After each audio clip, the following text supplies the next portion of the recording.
Yes, हम इस slide में पढ़ेंगे मुगल बादशाह औरंगजेब के बारे में। पिछले पार्ट में हमने अकबर, जहांगीर और शाहजहां के बारे में पढ़ा था।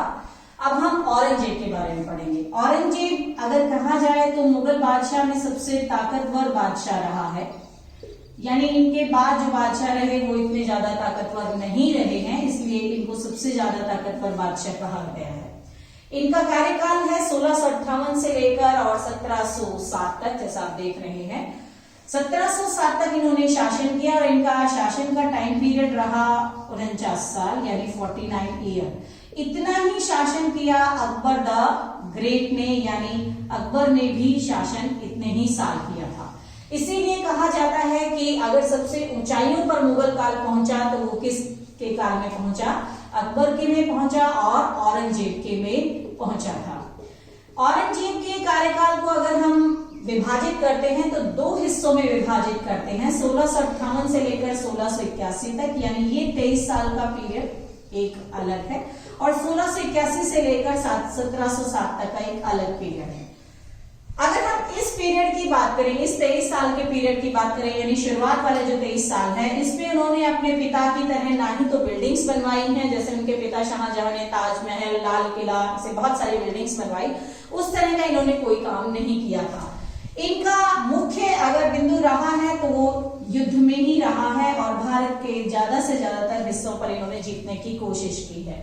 इनके सैन्य अभियानों की अगर बात की जाए तो मुगलों में अहोम्स को इन्होंने 1663 में हराया।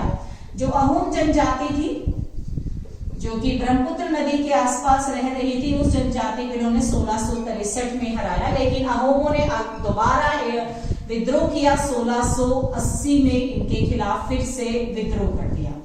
इनके जीवन को कहा जाता है कि इनका जीवन पूरी तरह से सिर्फ विद्रोहों को दबाने में ही लगा रहा। मुगलों में अगर देखा जाए तो सभी मुगलों ने राजपूतों के साथ किसी न किसी प्रकार से संबंध बनाए रखे हैं, जबकि औरंगजेब ने उनकी राजनीति में हस्तक्षेप करना शुरू कर दिया था। और वो राजनीति में हस्तक्षेप, जैसे उनके सिंहासन पर कौन बैठेगा, इस तरह का हस्तक्षेप करना शुरू किया। जैसे मैंने एग्जाम्पल दिया है राठौड़ राजपूत के साथ मारवाड़ राजपूत, और फिर इन मराठा राठौड़ हैं या मारवाड़ के जो राजपूत रहे, इन्होंने भी फिर औरंगजेब के खिलाफ विद्रोह किया, जबकि अकबर ने इनके साथ रिलेशंस कुछ अलग तरीके से बनाए थे। इसी तरह से इन्होंने मराठा लीडर की बात की जाए, मराठा नेता की जो शिवाजी रहे, शिवाजी के खिलाफ भी लड़ाई लड़ी, और महाराजा शिवाजी जिनकी राजधानी पुणे रही,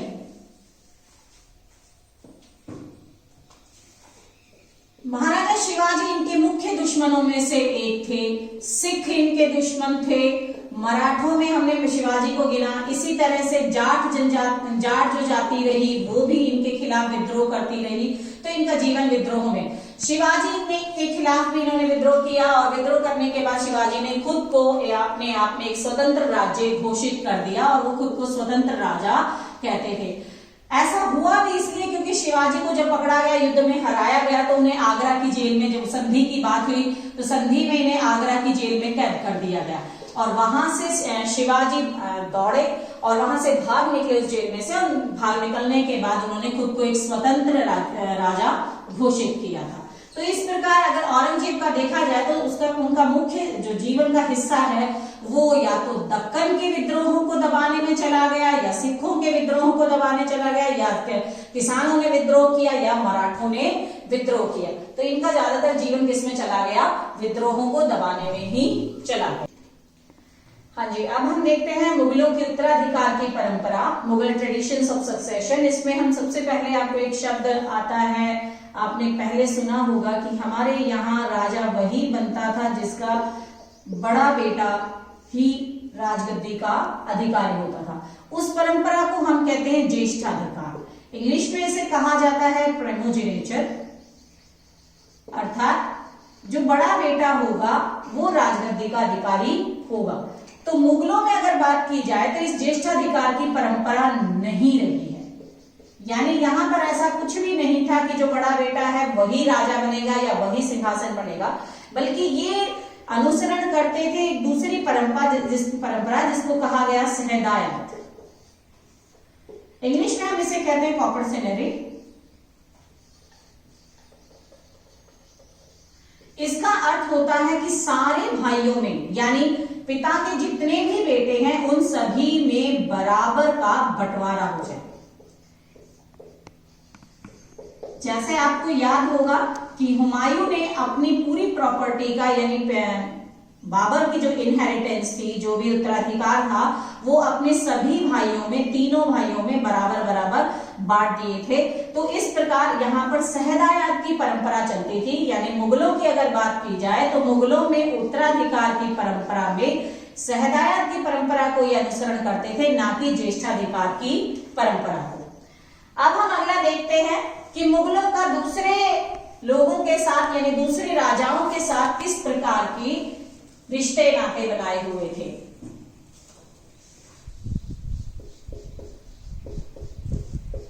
मुगलों का दूसरे राजाओं के साथ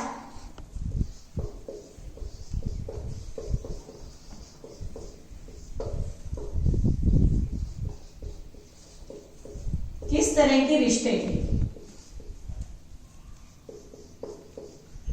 अगर उसमें देखा जाए तो मुगलों के relations with the other rulers में इन्होंने 3 तरह के से बनाए रिश्ते। सबसे पहले इन्होंने मुगलों ने क्या किया कि दूसरे राजपूत शासक थे या दूसरे अन्य शासक थे उनके साथ शादी ब्याह के रिश्ते बनाए। यानी मुगलों ने राजपूत की राजकुमारियों से शादी की या अपने बेटों के उनसे शादियां करवाई, जिससे कि उन राजपूत राजाओं को एक अच्छा पद मुगल दरबार में दिया गया। या तो उन्हें मनसबदार बनाया गया वहां पर, या उन्हें मंत्री बनाया गया।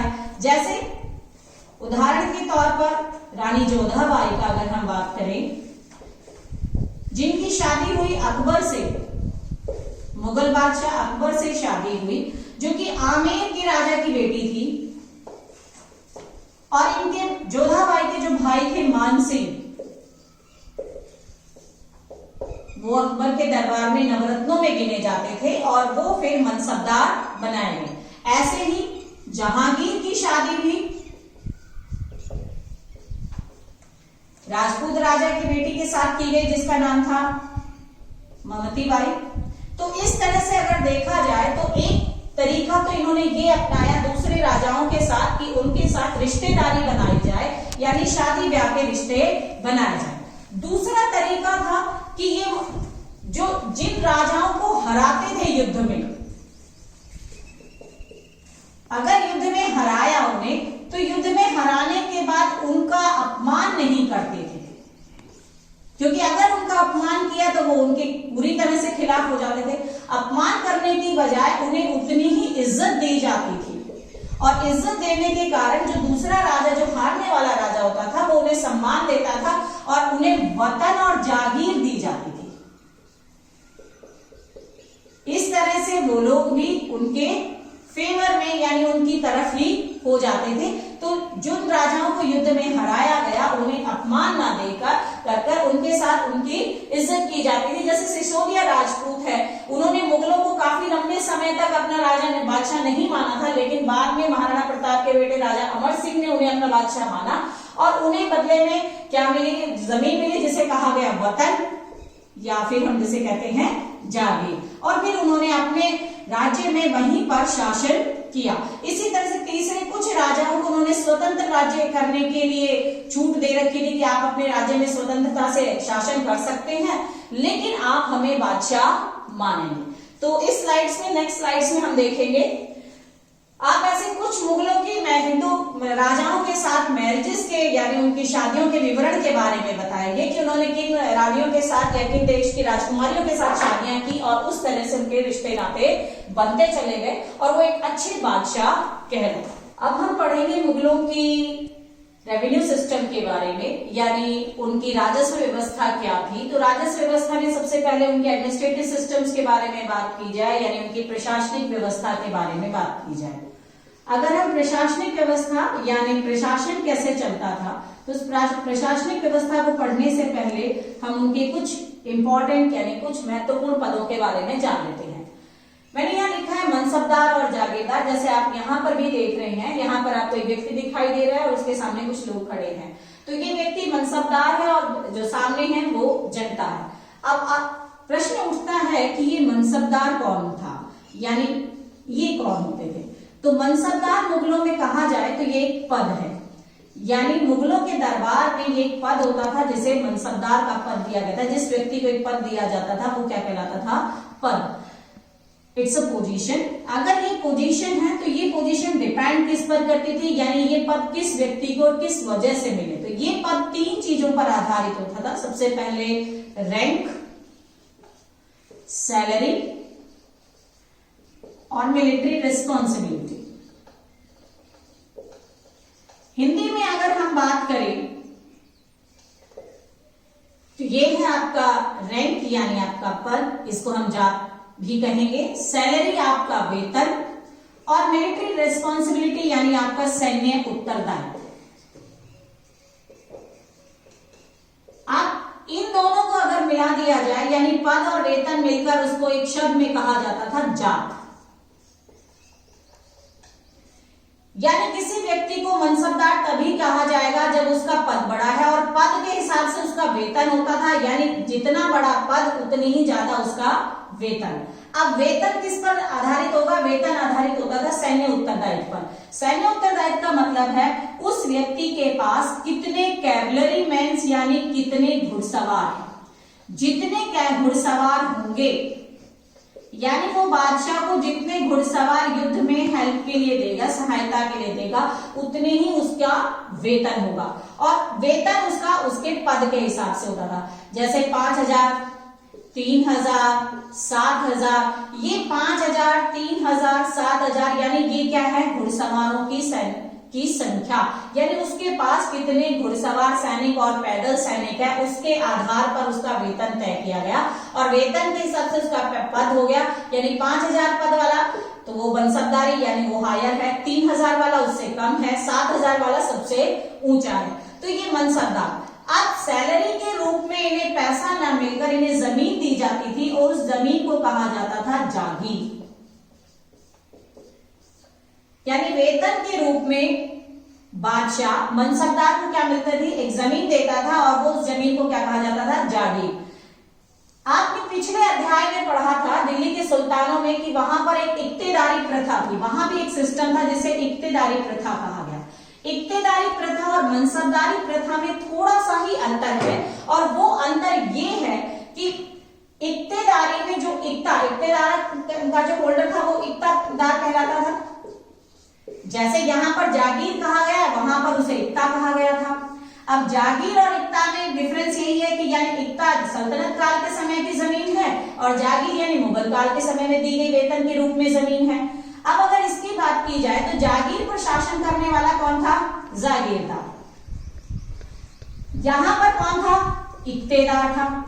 अब यहां पर इक्तेदार है लेकिन यहां जागीर पर शासन करने वाला जागीरदार, जबकि जागीर वेतन किसकी है, मनसबदार की है।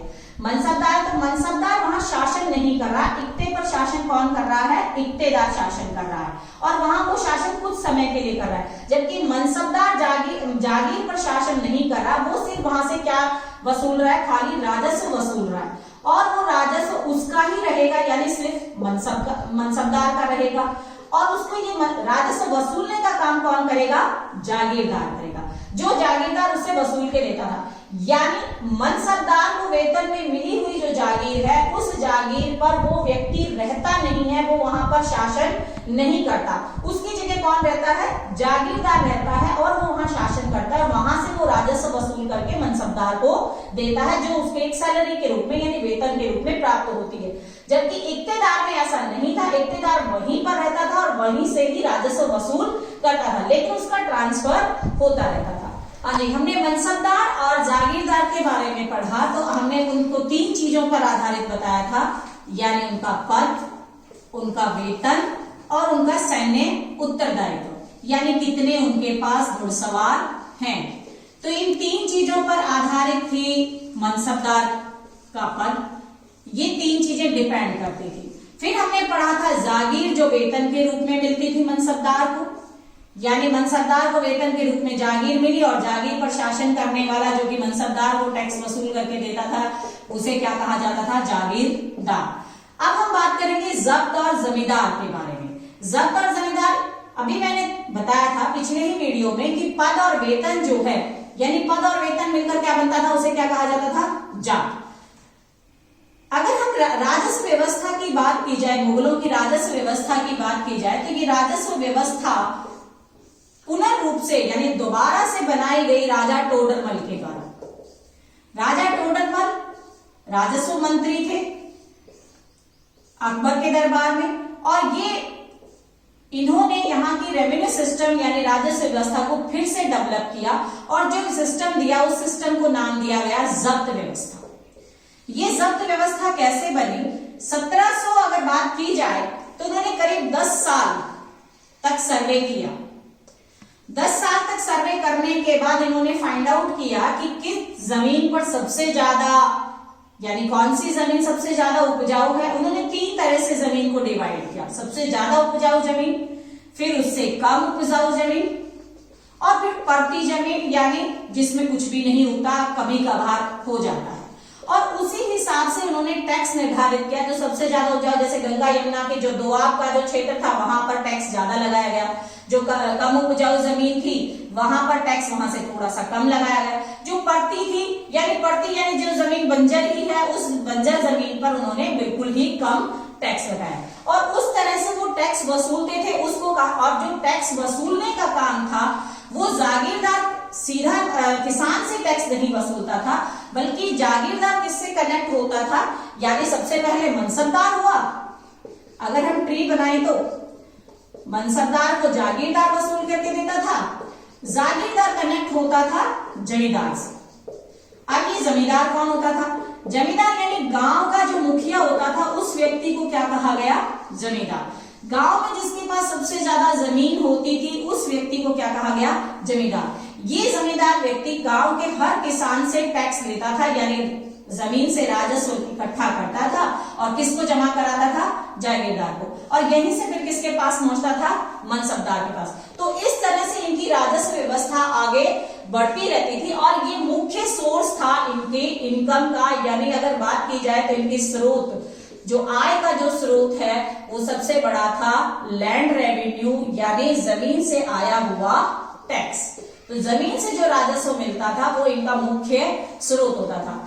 अब जैसे हमने बताया कि मनसबदारों को जागीर मिलती थी, तो मनसबदारों को जो जागीर मिलती थी वो जागीर, अगर अकबर के समय की बात की जाए, जैसे मैंने बताया टोडरमल में, तो अकबर के समय तो जागीरों का वितरण बड़े अच्छे से किया गया था और सभी लोगों को जागीरें बराबर रूप से मिली। लेकिन अगर औरंगजेब के समय में बात की जाए तो औरंगजेब के समय में मनसबदारों की संख्या बहुत ज्यादा बढ़ा दी गई, और उस समय मनसबदारों को अपनी जागीर के रूप में यानी वेतन के लिए वेट करना पड़ता था, इंतजार करना पड़ता था, क्योंकि जमीन ऐसा नहीं है कि रबर है कि वो बढ़ती चली जाएगी, इसलिए उन्हें वेट करना पड़ता था।